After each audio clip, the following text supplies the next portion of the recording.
Title: Gauge, measuring the world around us. Meaning: today, let's delve into the word gauge. To gauge means to measure, assess, or estimate the size, quantity, or extent of something. It's a fundamental part of understanding and quantifying the world around us.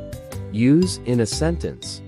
For example, engineers use a gauge to measure the thickness of metal, ensuring it meets the required specifications for a project. Pronunciation. Pronouncing gauge is simple.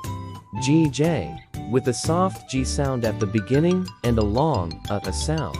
Importance.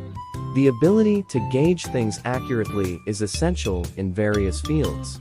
From science and engineering to everyday tasks like cooking or DIY projects.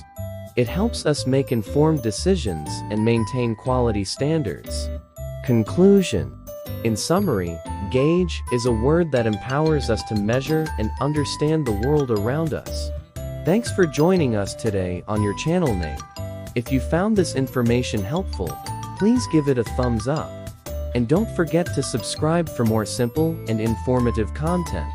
Stay tuned for our next word exploration. Until then, keep gauging the world with precision and insight.